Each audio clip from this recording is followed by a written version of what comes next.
Last week we're going to start the book of Romans.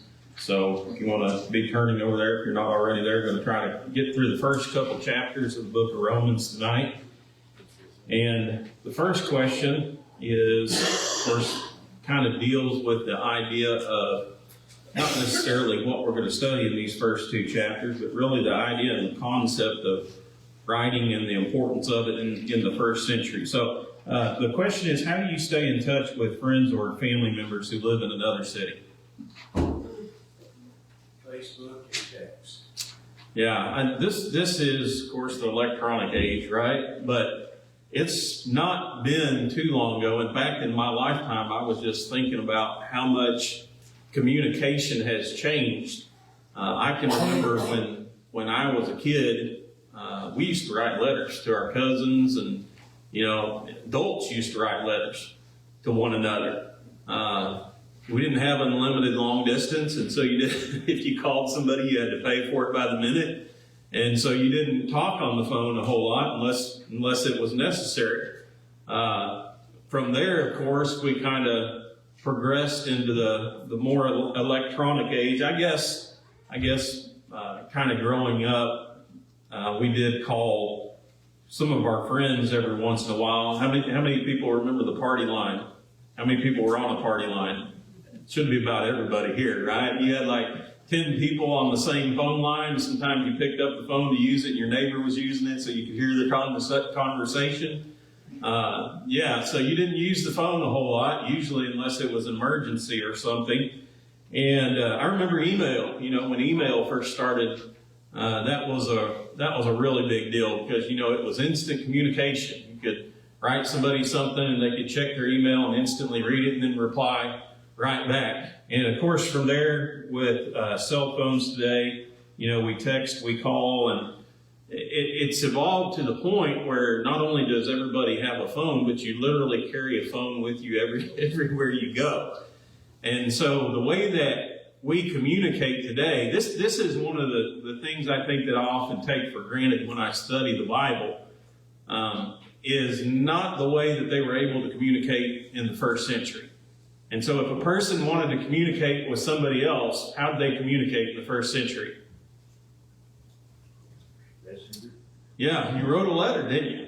And even travel. Today we think about travel, how easy it is to get into a mode of transportation, and it's nothing to travel 100 miles in a day. That'd be easy, wouldn't it? If you were really booking it, you might get 600 miles in it. But even travel in that day and age, it was walking, it was riding animals, it was boarding a ship and sailing across the sea. And so communication was very limited in nature. And the way that people communicated in that day and age was through writing. And so it's just natural when we think about how would Paul communicate with these congregations that he established. Well, it wouldn't be by visiting them every other week. It would be mainly by writing, and they writing to him and him writing to them, and exchanging that communication. So it was really pivotal. These letters that we're reading about, of course, were really pivotal to the first century church as to how they communicated with one another, how the gospel was passed around, how truth prevailed. And so those things don't always stand out in my mind whenever I read these things. But you think about Paul as he begins this letter here. How does, question number 2 on your handout here, go look at kind of the introduction. We're not going to spend a lot of time on it because obviously when you look at 2 chapters, you just don't have a lot of time to spend on the introduction. But how does Paul introduce and identify himself to the Romans?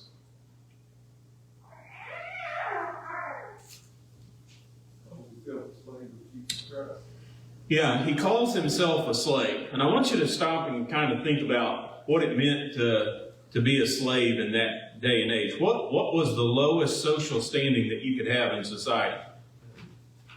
It was to be a slave, wasn't it? It wasn't. If you were a slave, you weren't held in high esteem like a person who had their freedom.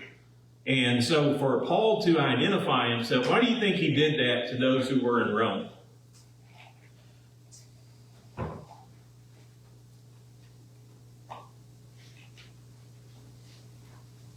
To show that he respected their positions. Yeah. If you think about a lot of these people that Paul is writing to, what world is that?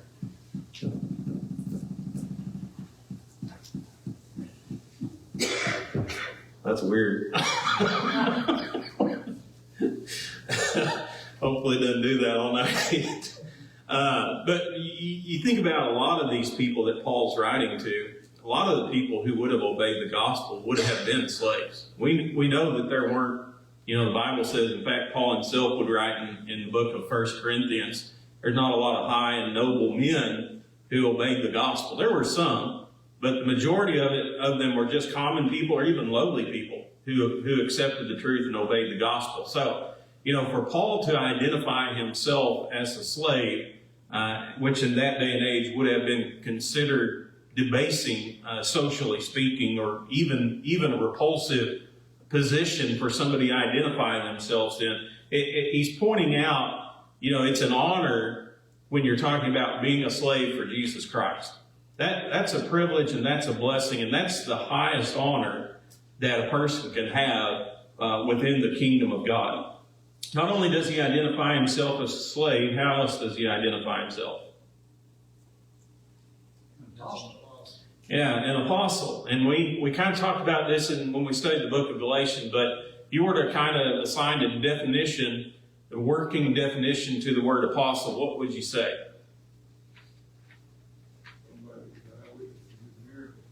Okay, that was one of the qualifications to be an apostle, right? But what was an apostle? Yeah, a messenger. What somebody else say? A worker. A worker. Yeah, the word literally means one who is sent, and it has the idea of being a representative. Some people think probably the best translation would be an ambassador, and so it's the idea of being sent by somebody else who's in charge. And so even as Paul is identifying himself as an apostle, he's basically saying, I'm not the master. I'm a representative. I'm the person who's been sent on behalf of the master to convey a message to the world today. And so Paul identifies and introduces himself to the church at Rome in a very lowly way. Question number 3, so to whom was this letter written?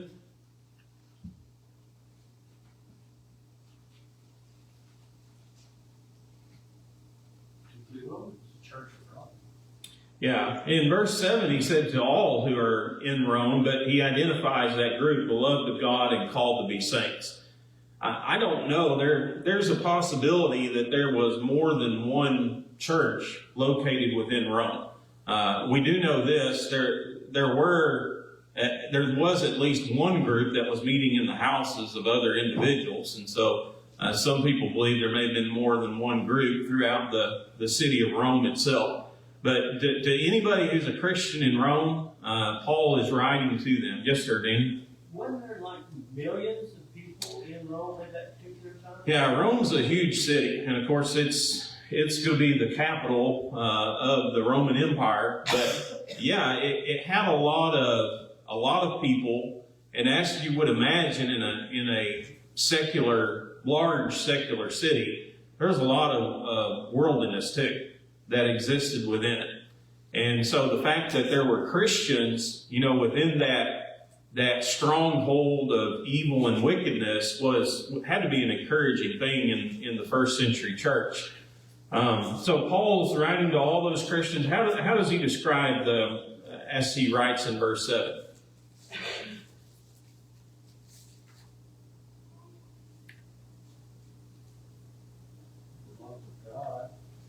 Yeah, and even backing up to verse 6, you can include the word called there. The idea that they've been called by God, called to be saved, called to do a work. God gave them a mission to do a work here upon this earth, beloved by God or loved by God. Christians hold a close place to God's heart. The Bible says that he counts those who are his as precious, as being dear to him. And then the third term that he uses to identify them is what? Yeah, saints. And notice that they were saints. They were alive and they were already saints. But that's kind of against what some religions teach about the idea of sainthood. But what does the word saint mean? Be holy. Okay, be holy or be set apart. And I often say, I don't know this is the best, but this is the way my mind works. When I think about it, I think about being different. And so, I kind of picture in my mind God looking at people, and he says, this one's the same, and this one's the same, and that one's different. And that's how we're supposed to be as Christians. We're supposed to be different from the world and those around us. So Paul introduces himself. Paul identifies the one to whom he's writing, and then he talks about what do we learn about Paul relative to visiting the city of Rome.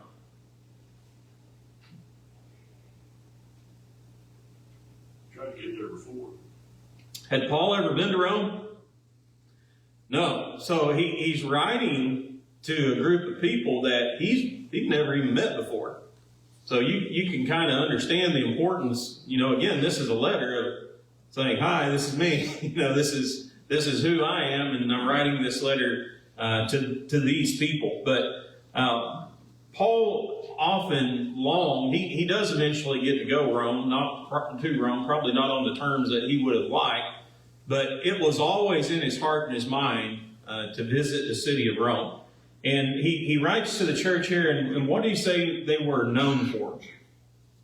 Their faith. Yeah, their faith. Now again, keep in mind, Paul had never visited Rome. He'd never even seen these Christians before, but he'd heard about them, hadn't he? And he'd heard about the great faith, and he pointed out, it wasn't not just me, the whole world. The whole world is talking about your great faith. It's known throughout the world, or the whole world that we live in. So, think about this principle too. When Paul was talking about their faith was known, how do you think their faith was known? I was going to ask you that. The day of Pentecost.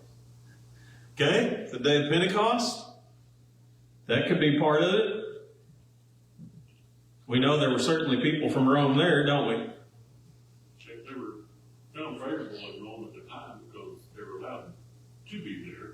So the Roman army was all over everywhere. So I think for the Roman army got present perfectly. Yeah, the Roman army, of course, went in all directions, and there's a saying about this culture too: all roads lead to Rome. And so there were a lot of people who were in and out of Rome just because it was the capital. And one of the things that obviously made an impression on people was these group of Christians that were located within the city of Rome itself. But, you think about this too. Some people, when they talk about faith, they say, well, faith is just mental belief, right? Is that what Paul's talking about? Their mental belief was known throughout all the world. Is that what people knew about them? It's had to be outward actions others could observe and make an impression on them. They were profound enough that they stood out. Yeah. And that's what the Bible teaches about saving faith, isn't it? Faith that does any good, that's going to get us to heaven and lead us to salvation. It's one that includes doing. And so that's when he says your faith is being spoken of throughout the whole world. It wasn't just their fact that they believed in God or what they believed, but it was the fact that they were the things that they were doing had an influence on the world around them. Go ahead, brother. I've always thought some of the way that faith had spread so quickly was the miraculous. But I've noticed here, he wanted to come to them in 11 to give them spiritual, miraculous gifts. So evidently, this was getting that reputation like that without miraculous gifts. Yeah. Yeah. And, you think about the church in Jerusalem, as we read about in the book of Acts. Did they have a profound impact on their community? Yes. Everybody shake your head like this. Yeah. And it wasn't just the element of the miraculous that people picked up on, right? It was the camaraderie. It was, the unity of this group, the working together, the fact that they really loved each other and cared for one another, and the fact that they were trying to do stuff. I mean, they were trying to teach the lost, weren't they? They were trying to help those who were in need. And so they had a name and a reputation, throughout the whole world. that had to be encouraging in the first century when you think of being a Christian. The fact that, again, the church is even located here, but the influence that they were having throughout that known world, and the fact that their faith was being spoken of. So what Paul talks about is plans to, go ahead, brother. So at this particular point in time, had Rome started persecuting Christians heavily yet? No, we're a ways off from that. So Ways off. So, just the fact that they were in Rome, and that's causing a stir at that point, right? That would, everybody would talk about that. yeah, And then they'd just be spreading out. So that would be, like I say, back and forth, roads going Rome, that's the hub of the empire. yeah. And you think about, again, the influence of the Roman Empire, and not just that, but like we mentioned, it was a pretty loose place when it came to morality. Exactly. And so I wasn't going to bring this up, but I was kind of thinking about the idea of the church being in Las Vegas. That's kind of an idea or a modern day picture of what Rome would have been like. I mean, morally, they would have been right up there with Las Vegas. But the Lord's church is present in that city. I don't know if you know it, but I used to know the preacher who preached in one of the congregations there. He's since retired. But there is a following of Jesus that's there within that city itself. And so that the fact that it was, again, though, the capital, I think, is the great impact and influence that it was having there within that city was what was so encouraging. So Paul does talk about there in these verses in chapter 1 about his intention to visit Rome. He planned to come to Rome several different times, but what had happened?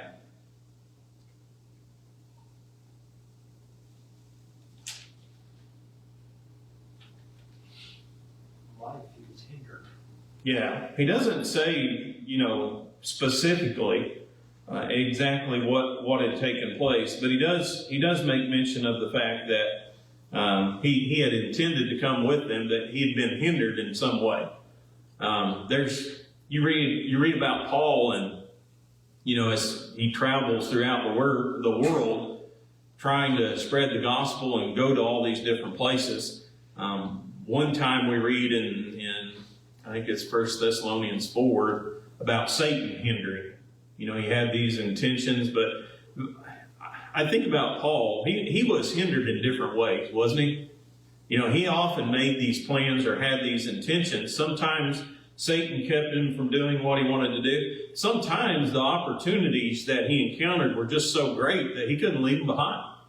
And I mean, think about all these places he's going. He's going to, he's been to Galatia, to the region of Galatia. He's working throughout Asia Minor. He's gone over into Greece, even into Macedonia and Achaia. And so there's all these different places that he's working and all these opportunities that are opening up. And Rome's a lot farther west than these other places are. And so I think Paul's intention is he's working his way toward Rome, but he hasn't made it over there yet.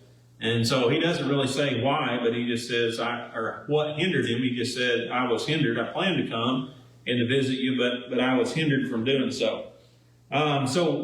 Question number 6 here, what did Paul want to give the Romans when he visited? Adam brought this up a little earlier. Yeah, spiritual gifts. And I want you to think about, again, the fact that Paul was aware that these people did not have spiritual gifts. That was pretty important in the first century church, wasn't it? But what's interesting to me is it tells us that an apostle hasn't been in Rome, right? Because how did a person get spiritual gifts? An apostle laid their hands on them, passed on those spiritual gifts. You remember the story back in Acts chapter 8. Philip goes down to the city of Samaria and he preaches Christ to them. There's some people there that, a lot of people, the Bible says, obeys the gospel. And when Jerusalem hears that there's people in Samaria that are obeying the gospel, who do they send down there?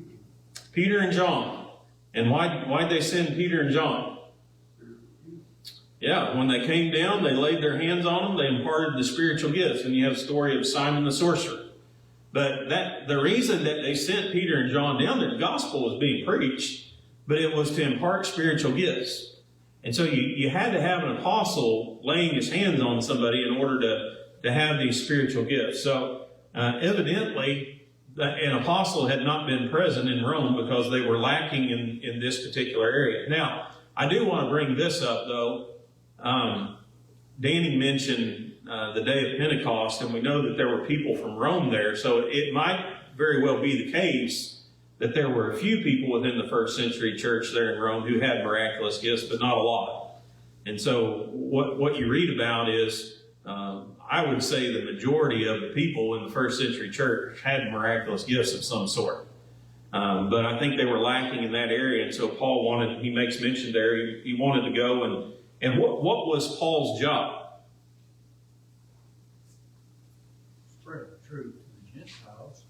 Yeah, Jesus chose him to be an apostle to the Gentiles, right?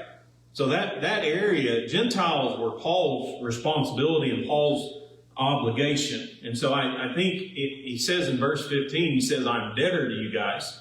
I think he felt that sense of owing them a visit, because he was the apostle of the Gentiles and passing on or imparting some of these spiritual gifts to them. So Paul had planned to do that at least once or on more occasion, and just the opportunity didn't present itself.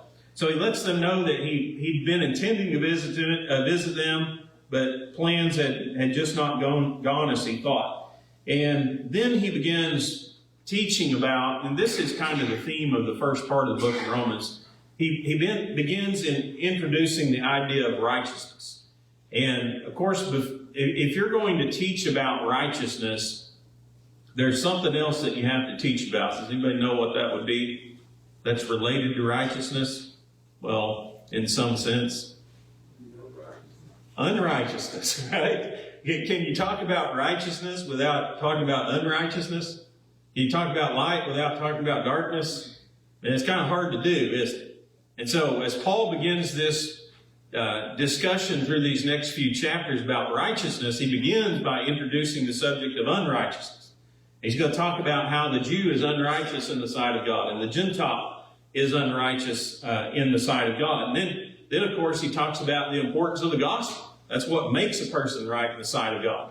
And that's what's going to do it for the Jew, and that's what's going to do it for the Gentile. But he talks about unrighteousness and specifically about God's wrath towards man's unrighteousness. And question number 7 is, why are all people going to be held accountable to God? What does he say in verse 20 there?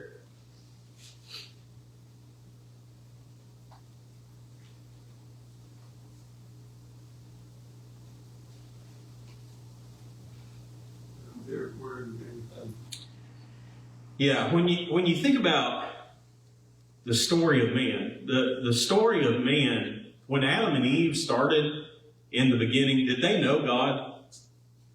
Did they know about God? The story of man is, when man first started, man knew God and they knew about God. Now, over the course of time, men gradually turned away from that. I want you to think about how different of a picture that is than evolutionists or atheists think about the human society, because they basically tell us, that when we started out, there was no knowledge of this God that people talk about. There was nothing that people knew about him, but, through the process of time, somewhere, somebody began thinking about this, and all of a sudden, now it's on the radar screen. But the Bible says that's not the way it went. The Bible says when the man was created and put on this earth, he began with a knowledge of God. He knew God, and he knew about God. And what happened through the course of time is men have gradually turned away from that truth. And so Paul talks about the idea, all men know about God, right? We've known about him from creation. And so there's no excuse when we think about, obviously the world that we live in, there's no excuse that we have for at least not acknowledging that there is a divine being. There's somebody bigger than us and somebody stronger, more powerful than we are. And so nobody is going to again, it's just, well, I don't have time to go into the details, but it's just so obvious. I mean, when you look at our world that we live in today, that there's somebody bigger and smarter and more powerful than we are, and he's not a human being. And so no person is going to stand before God and say, I didn't know. Yeah, you did. I mean, the evidence is all around us. We started out knowing. The problem is not that we don't know. What's the problem? We turn away from what we know to be true, right? And that's the Gentile world that Paul's talking about here in Romans chapter 1. So question 8 is, what happens to the heart and the minds and the actions of people who turn away from what they know, who reject the being of God and the existence and the creation of God?